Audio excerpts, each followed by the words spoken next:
왜 명태균은 하고 많은 언론사를 두고 조선일보 기자에게 USB를 건넸을까? 요 비밀을 오늘 밝힙니다. 그래요? 자, 주진우 기자가 그 USB를 받은 조선일보 기자와 통화를 한 장면이 있는데요. 네. 그거를 잠깐 좀 보고 오겠습니다. 그 안에 녹취가 있고 이 문자가 있는데 그걸 왜 보도를 안 하셨어요? 본인이 동의하지 않았어요. 저희가 보도할 때 동의를 받고야 되는데 알려달라고 여러 번 조선일보한테 얘기하지 않더라고요. 그래서 저는 기다렸거든요. 근데 그걸 엉뚱한 데에다 탔더라고 보니까 그분이 약속을 안 지킨 거예요. 자, 과연 왜 조선일보 기자, 저 기자에게 줬을까? 저 기자는 과연 누굴까? 그거 모르죠. 전문가 나왔습니다. 자, 한번 좀 정리를 해주시죠. 그 이름을 얘기하지 이름을 않고 얘기를 조심해라. 안 어제 하지 이명수가 않고. 그냥 까버리더라고요. 그러면 안 되죠. 네. K 선배. 네. 네. 김모 씨라고 김모 나오던데? 기자까지 네. 김모. 네, 김 김모 선배. 씨. 네. 그 제가 이제 또 아까 뭐 말씀하셨는데 뭐 한동훈 저는 그냥 원오브 댐입니다. 네. 네. 그거 일단 깔아놓고. 네. 그때 당시에 이제 한 2022년에 제가 저번에 고발사주 책 때문에 한번 여기 나왔었죠. 그렇습니다. 고발사주. 네, 그 책 혹시 보셨어요? 아니면 전 껍질만 봤습니다. 표지도 아니고 껍질을 까야지. 그 책을 이제 저는 사실 주진우 기자가 이 얘기를 하길래 나오는 걸 보고 혹시 그 선배인가? 그 정도. 라는 생각을 했어요. 그리고 전화를 했죠. 주진우 기자한테. 그랬더니 얘기를 해주더라고요. 근데 제가 예상이 딱 맞았던 거예요. 그 책을 제가 썼던 책을 보시면은 이제 제가 고발사주 사건을 2021년 9월 2일날 처음 보도를 했는데 그날 보도를 하고 한 1시간 2시간 정도 후에 일간지에 다니는 선배 기자 하나가 전화가 와서 혁수 씨 우리 총장님 편이잖아 왜 그래? 라고 이야기를 했다. 라는 부분을 제가 써놨는데 동일인입니다. 그러니까 고발사주 관련해서 보도를 했더니 예. 바로 이 기자가 전화 와서 혁수 씨 왜 그래? 우리 윤석열 총장님 편이잖아. 이렇게 얘기를 했다는 거야? 그렇게 얘기했던 분이 저분이세요. 와, 그게 기자냐? 아니지. 그때 당시에는 조선일보 소속은 아니었고 그때는 아니었어요. 소속이었고요. 그래서 이제 좀 저도 그 얘기를 듣고 많이 이 선배랑 나눴던 대화들을 이제 되돌려서 생각을 해본 거죠.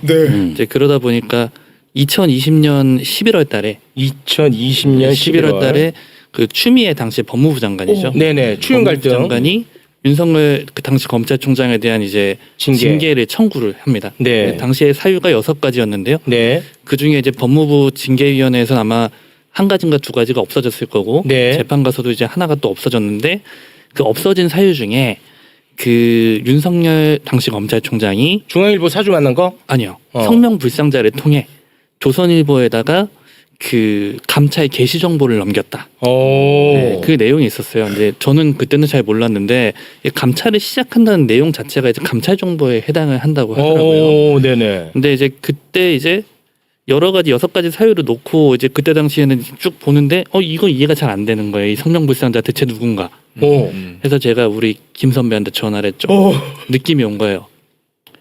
혹시 선배예요? 그랬더니 난 거 같아. 라고 하면서 나는 정말 총장님하고 친하단 말이야. 라고 했던 게 있죠. 네, 그래서 감찰 게시 정보를 이 기자에게 총장이 넘겼다는 거예요? 그건 확실합니다. 네, 본인 말에 따르면. 이거는 그러면 의혹이 아니네? 기사를 쓰게 만든 거네. 네. 주고. 근데 이제 예, 밖에 알려 그래야 반발이 나서. 그렇지. 그럼 갈등을 키워. 언론 플레이. 그래서 그때 당시에 이제 뭐 대박이는데? 조선일보 보도가 어떻게 나왔냐면 이제 뭐 이제 문 검사인 이제 한동수 감찰부장이 이제 윤석열한테 문자로 통보를 해서 감찰 개시 사실을 그냥 통보해 버렸다. 뭐 이런 식으로 이제 기사가 나오면서 이제 굉장히 그때 한동수 부장이 좀 공격을 많이 당했죠. 그래서 한동수는 뭐 우리 법 출신이고 뭐 이러면서 뭐 성향이 어떻고 이런 메신저 식으로 공격까지. 이제 그런 기사가 나왔는데 그거에 이제 나오게 된 계기가 이제 이거였다라고 이제 추정이 되는데 확실한 거는 뭐 넘겼는지 안 넘겼는지는 아직은 모르죠. 근데 정확한 거는 윤석열이 이제 그 선배한테 이 감찰 개시 정보에 이야기한 건 맞습니다. 네. 와. 그러면 그럼 그때는 추운 갈등 때부터 동맹이라고 그러니까 그렇죠. 오래 전부터. 그러면 그때는 이 김 선배라는 분이 조선일보에 있었어. 아니요. 그건 아니에요. 아니죠. 아닌 거죠. 아니에요? 그러면 그 언론사는 어딘지는 우리는 지금 모르는 거죠. 우리는 아니, 예, 기자님은 다 아시겠지만. 나왔죠. 그거 지금. 찾아보면 나오는데. 어. 네. 그래서 저도 그러다 보니까 이게 이번 건 딱 터지니까 이거 왠지 그분 같은데 싶었던 거죠. 전혁수 기자는 본인이 그 직접 알고 그 당사자를 와. 이렇게 얘기했는데 보세요. 명태균 씨가 이 기자한테 USB를 준 시점이 지난해 10월입니다. 10월. 지난해 10월 명태균 게이트가 불이 막 붙어서 폭발 막 하고 있던 때였어요. 네. 조선일보도 엄청 비판적으로 쓰고 하던 때였어요. 근데 USB를 하고 많은 언론사 중에 왜 조선일보 조사가 궁금하잖아요. 네. 사전에 그러니까 예를 들면 정말로 윤석열한테 아니면 김건희한테 얘가 전달할 수 있을까 테스트 안 했겠어요? 녹음 파일을 저는 들었다고 봅니다. 본인이 증명을 했을 거 아니에요. 내가 저 전달할 수 있습니다. 그러면 본인이 뭐 윤석열과 통화했던 거랄지 여러 가지를 증명시켜주지 않으니까 명태균 스타일이 그거 확인 없이 그냥 조선일보니까 줬다? 아닙니다. 근데 저도 놀란 게 너무 잘 골랐어요. 완전하게 정확하게 고른 거예요. 명태균은 그 정보를 어떻게 또 알았을까? 근데 아니 대단하네. 오늘 주진우 기자가 방송에 나와서 했던 인터뷰 중에 그런 얘기가 있었어요. 이 기자가 원래 법조 쪽도 하는 사람이 아니래요. 이 관련된 취재를 하는 사람이 아닌데 1박 2일 내려가서 창원에서 명태균 씨하고 같이 있으면서 취재를 계속하면서 그런 얘기를 했다는 거야. 내가 대통령과 친하다. 내가 직접 가깝게 뭐 전달할 수도 있다. 이런 얘기를 계속 해서 명태균 씨가 그 얘기를 듣고 믿게 됐다는 얘기를 하더라고요. 주진우 기자 말이에요. 아니, 이거는 근데 그거를 명태균 스타일상 그럼 저도 그렇게 얘기할 수 있죠. 그렇지. 나도 근데 알고 확인을 있어야 했을 되는데 거라. 그게 어. 아닙니다.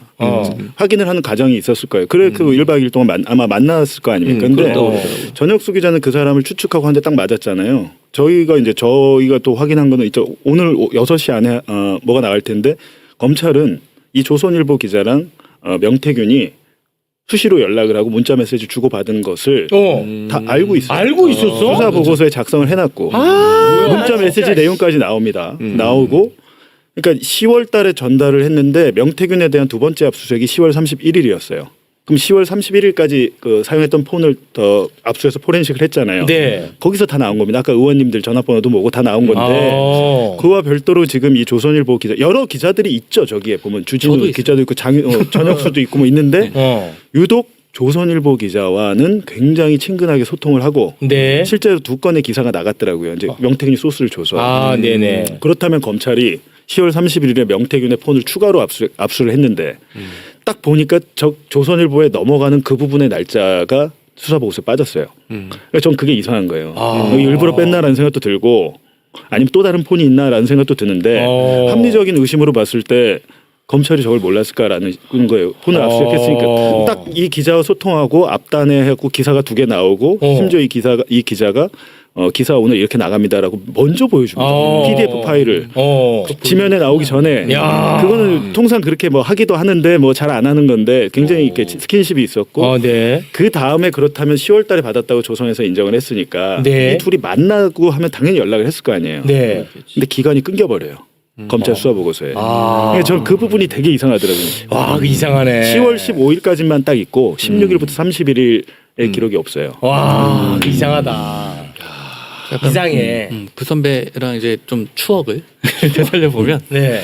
제가 옛날에 이제 뭐 윤석열 검찰총장 시절에 좀 궁금했던 내용들이 있어요. 그래서 근데 총장하고 이제 스트레이트로 통화하기가 좀 어렵잖아요. 뭐 밑에 있는 검사들은 몰라도. 그래서 선배한테 고민을 토로했죠. 선배 이런 게 좀 난 궁금한데 이거 좀 이상하지 않아요? 라고 하니까 갑자기 A4 용지 한 2장 분량의 반론을 이렇게 주셨어요. 반론을 받아가지고 총장이 그거에 대해 설명을 하는 그거를 딱 만들어가지고 카톡으로 딱 장문으로 이제 저한테 딱 넘겨주시더라고요. 그 대화 나누고 이후에 그걸 보내줬다라는 거죠. 그러니까 전혁수가 궁금해하는 것에 대한 반론을 그렇게 보내주더라고. 그분이 그분이 대신해서. 그렇죠. 대변인이네.